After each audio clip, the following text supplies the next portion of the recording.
Hello dear students, my name is Shreya Agarwal and in this video we are going to continue with our chapter from class 10th CBSE NCERT, Carbon and its compounds.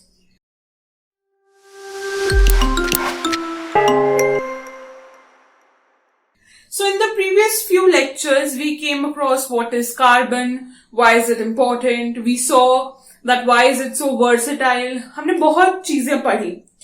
अब हम कुछ carbon compounds के बारे में पढ़ेंगे और carbon compounds किस तरह बनते हैं और किस किस तरह के होते हैं उसके बारे में हम थोड़ा सा देखेंगे. Okay, so organic compounds. What are organic compounds? The compounds of carbon except oxides, carbonates, bicarbonates and carbides are called organic compounds.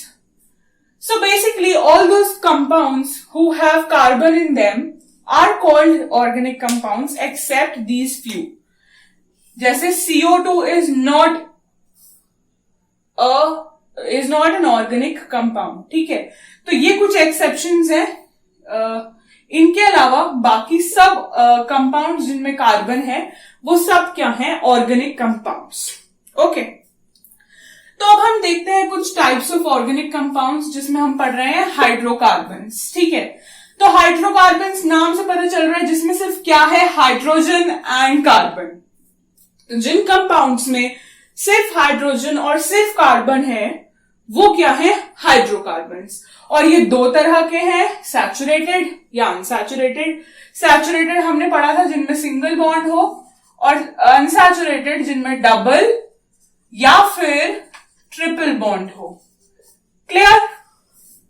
Now let us see these two kinds of organic compounds. So saturated hydrocarbons are these. Unsaturated are further of two types with double and triple bond. Hydrocarbons with single bond are called alkanes. What are they called? Alkanes. So in these CC bond is single. CC bond is single. The unsaturated hydrocarbons with double bond are called alkenes. In these CC bond is double. Okay. Now, and the unsaturated carbons with triple bond are alkynes. इसमें CC bond कैसा होगा? Triple. I hope there is no doubt still here. Alkanes, alkenes, alkynes. ठीक है. General formula for alkanes is CnH2n plus 2. ठीक है, इसको देखते हैं. मान लो हम लोगों ने एक कार्बन कंपाउंड लिया C सिंगल बॉन्ड C. इसमें कितने कार्बन हैं? 2. पहले कार्बन की कितनी वैलेंसी बची? 3. दूसरे कार्बन की कितनी वैलेंसी बची? 3. इन सब पे हमने HH लगा दिया. तो अब काउंट कीजिए कि इसमें कितने कार्बन और कितने H है. इसमें 2 कार्बन है और इसमें 6 H है. फॉर्मूले में C की वैल्यू 2 डाल के देखिए. C2H 2 into 2 4 plus 2 6. तो हमारा फॉर्मूला सेटिस्फाई हो रहा है. हम ऐसे स्ट्रक्चर बना के भी कर सकते हैं but for our convenience we have derived this formula CnH2n plus 2. ठीक है, ऐसे ही अगर यहाँ पे डबल बॉन्ड हो जाए तो ये एक एक वैलेंसी कम हो जाएगी. अब क्या ये 2 के फॉर्मूले में इथीन मिल रहा है? ट्राई एंड सी. अगर यहाँ पे ट्रिपल बॉन्ड हो जाए तो एक और वैलेंसी कम हो जाएगी. अब क्या हमें इथाइन मिल रहा है? इथाइन का फॉर्मूला C2H2. ओके, यहां पे एक गौर करने वाली बात यह है कि for n is equal to 1 alkene या एल्काइन दोनों ही पॉसिबल नहीं. Why? Because if there is only 1 carbon with whom will it make double or triple bond? जब हम सिंगल, डबल और ट्रिपल बॉन्ड देखते हैं वो हम कार्बन कार्बन के बीच में देखते हैं. एक कार्बन तो और 4 हाइड्रोजन के साथ सिंगल बॉन्ड बना लेगा पर ये हाइड्रोजन के साथ डबल बॉन्ड तो नहीं बना सकता क्योंकि हाइड्रोजन की वैलेंसी ही 1 है. तो मिनिमम रिक्वायरमेंट अनसैचुरेटेड हाइड्रोकार्बन्स के लिए है n is equal to 2. n is equal to 1 पे ना तो एल्कीन पॉसिबल है और ना एल्काइन.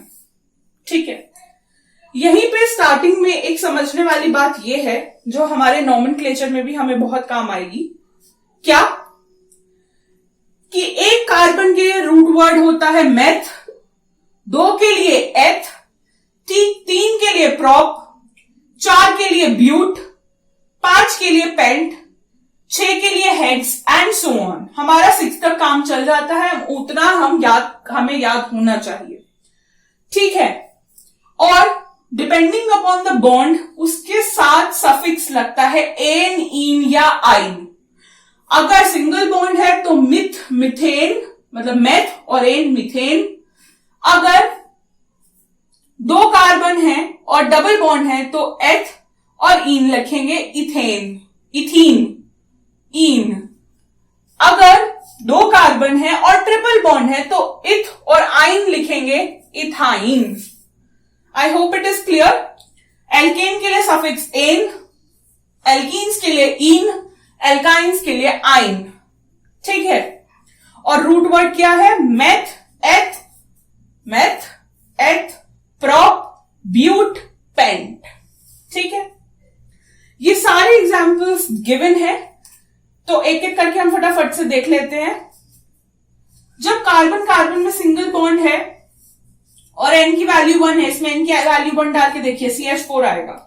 n की वैल्यू 2 डालिए C2H6 आएगा और उसको क्या बोलेंगे? इथेन। n की वैल्यू 3 डालेंगे C3H8 प्रोपेन। n की वैल्यू 4 डालेंगे C4H10 ब्यूटेन। n की वैल्यू 5 डालेंगे C5H12 pentane. I hope it is clear to you all. Alkenes में भी यही जनरल फॉर्मूला, अलग जनरल फॉर्मूला है और ये तीनों जनरल फॉर्मूले हमें सबके याद होने चाहिए।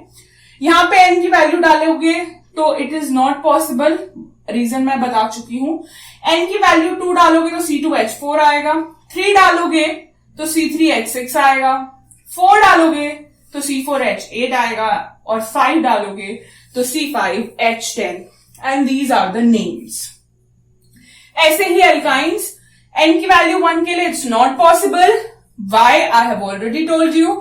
n की वैल्यू 2 के लिए C2H2 एथाइन, 3 के लिए C3H4 प्रोपाइन, 4 के लिए C4H6 ब्यूटाइन, 5 के लिए C5H8 pentyne. I hope this is clear to you all. अब यहां पे एक इंटरेस्टिंग बात हमारे समझने के लिए यह है कि जब हम बात कर रहे हैं एल्कीन्स और एल्काइंस की, तो हमारा मतलब हम प्रोपीन का एग्जांपल लेते हैं। प्रोपीन, ठीक है।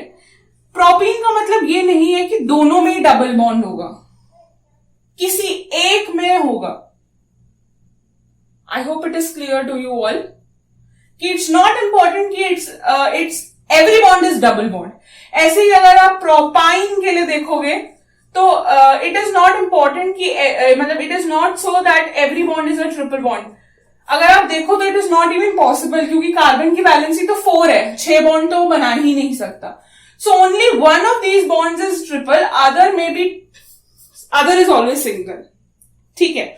इनकी नेमिंग कैसे करते हैं, कहां बॉन्ड की पोजीशन आती है, वो सब हम नॉमेनक्लेचर में डिटेल में करेंगे।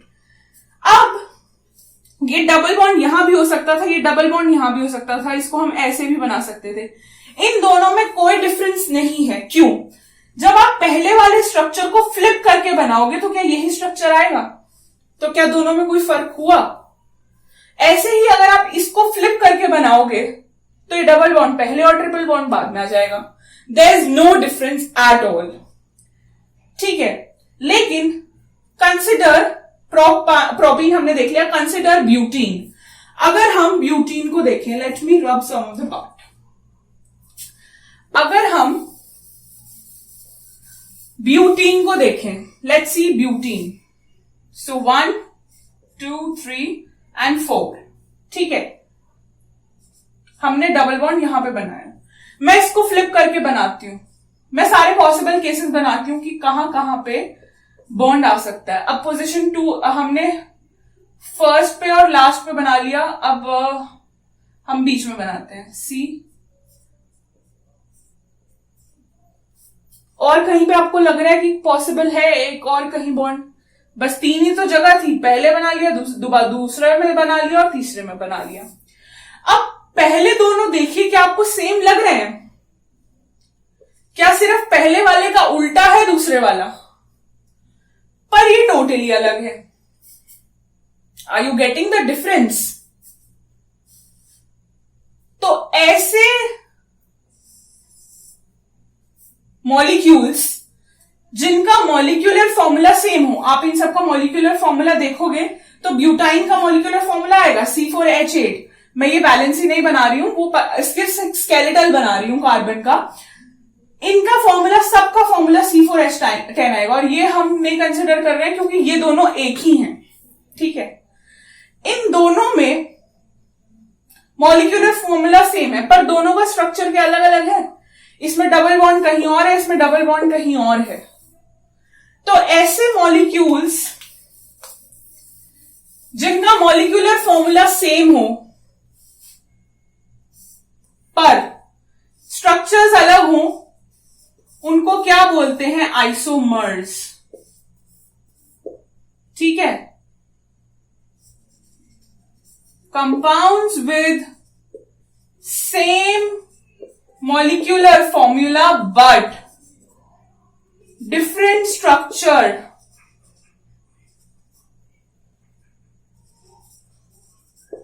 are called isomers। हम आइसोमर्स में और डिटेल में जाएंगे, पर एक आपको आइडिया देने के लिए और आगे फ्यूचर में कंफ्यूजन को प्रिवेंट करने के लिए, I hope it is clear to you. ऐसे ही एल्काइंस में भी होता है, पर ये हमने ब्यूटाइन का एग्जाम्पल देखा तो हमें समझ में आया। जब हमने प्रोपाइन देखा था तो हमने देखा कि ये पॉसिबल नहीं था, आइसोमर बनाना पॉसिबल नहीं था, क्योंकि एक पॉसिबल केस सिर्फ ये आ रहा था, और पर ये दोनों तो सेम है। जब ये दोनों सेम है तो मतलब n की वैल्यू 3 पर आइसोमेरिज्म पॉसिबल नहीं है। तो यहां पे एक नोट करने वाली बात यह है कि आइसोमेरिज्म के लिए, for isomerism there should be at least 4 carbons. ठीक है, 4 और 4 से ज्यादा कार्बन्स वाले ही, कार्बन वाले कंपाउंड्स ही क्या शो करते हैं? आइसोमेरिज्म। अभी सिर्फ ये 2 आइसोमर्स तक हमारा जो मैंने अभी स्ट्रक्चर रब कर दिया है वो लिमिटेड नहीं है, और आगे क्या पॉसिबिलिटीज है we will see it in the next video. Stay tuned for it. In the next part we will cover the branched and the ring shaped hydrocarbons. Thank you.